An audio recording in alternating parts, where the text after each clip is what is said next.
Hi everybody, I'm back and I am filming a video that was probably one of the first videos that popped into my head to make, and I've been waiting for a time where I kind of felt comfortable to talk about this subject.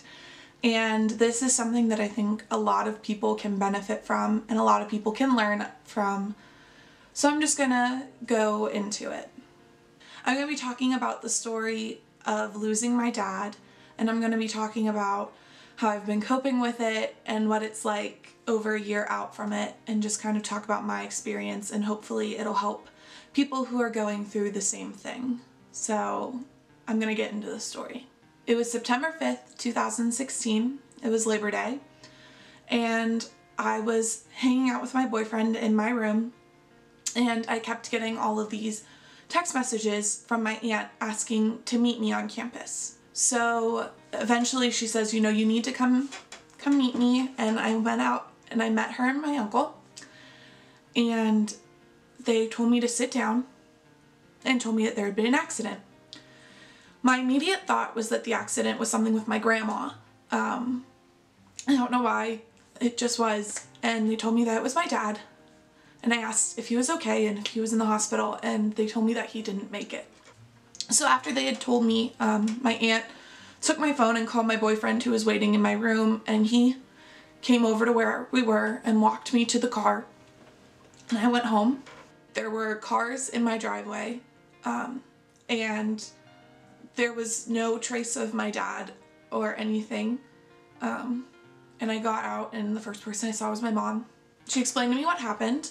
So my dad was in a farming accident and he was killed on impact from it, so he didn't, you know, he didn't suffer or anything. My mom was home at the time, and they got to the scene as soon as they could, so it's nice to know that he didn't suffer. I want to talk about, before I get into anything, I want to talk about who my dad was and what he meant to me. So my dad, growing up, he was my best friend, my role model, basically who I went to for a lot of stuff.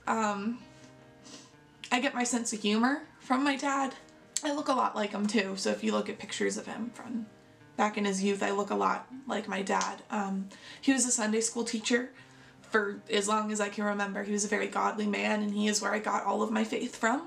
So I was very, very close to my dad my whole life, just to kind of preface, you know, how this whole thing happens. So after the accident and after I got home and was with my mom, my sister flew in. Can't even remember at this point. She probably drove in with my brother-in-law.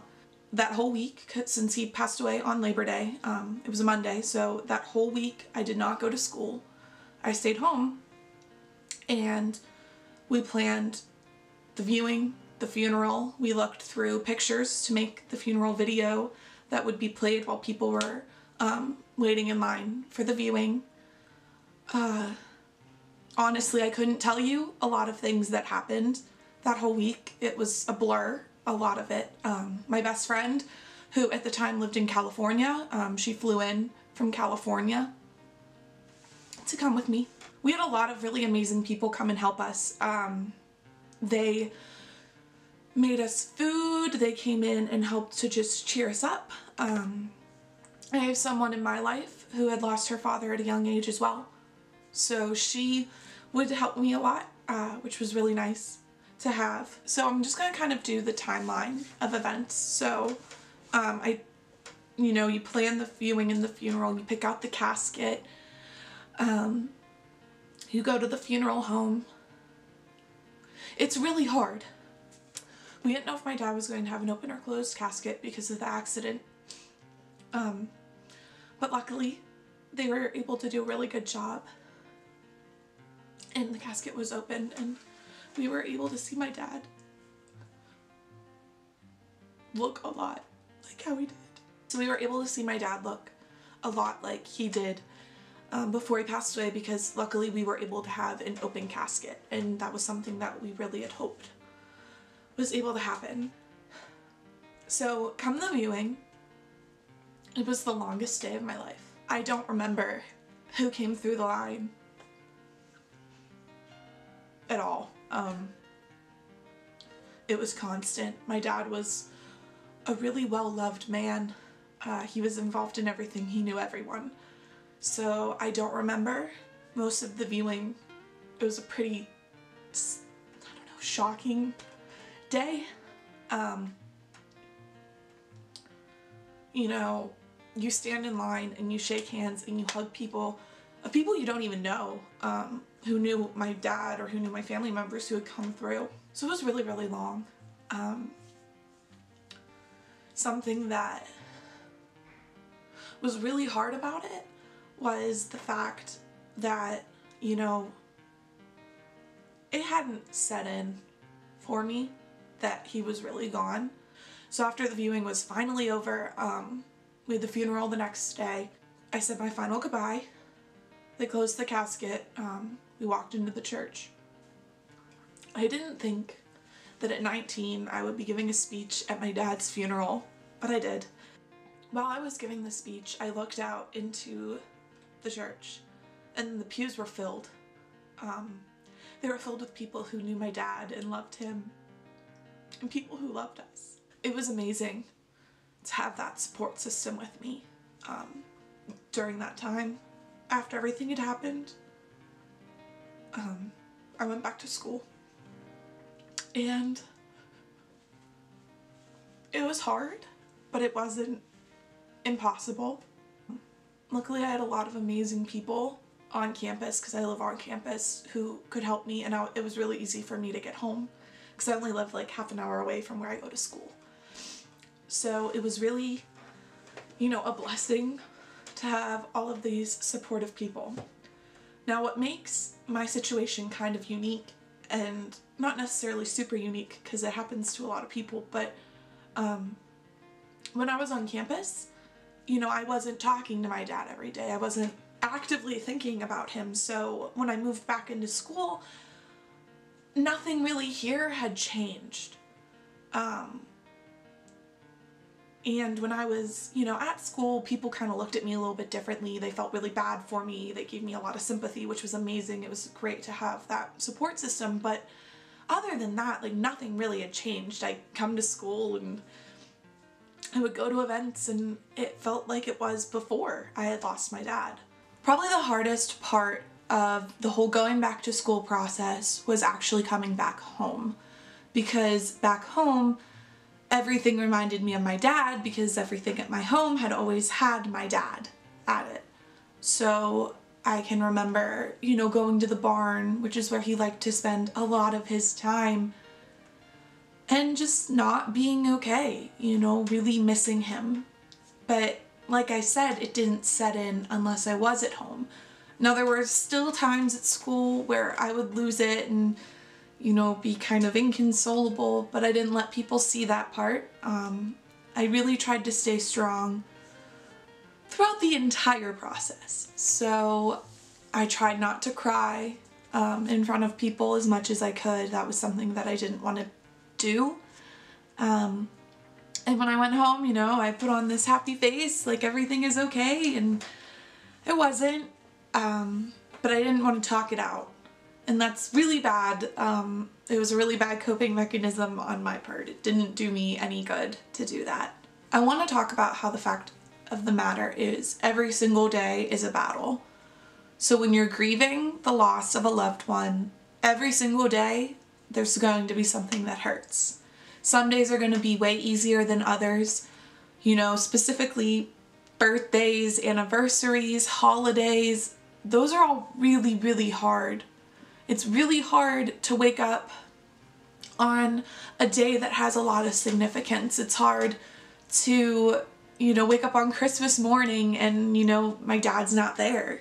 Like, he was my entire life. But, you know, some days it does get easier, and I sit here and I know where my dad went. You know, I know he's in a better place. It's just hard for me here on Earth kind of to cope with it.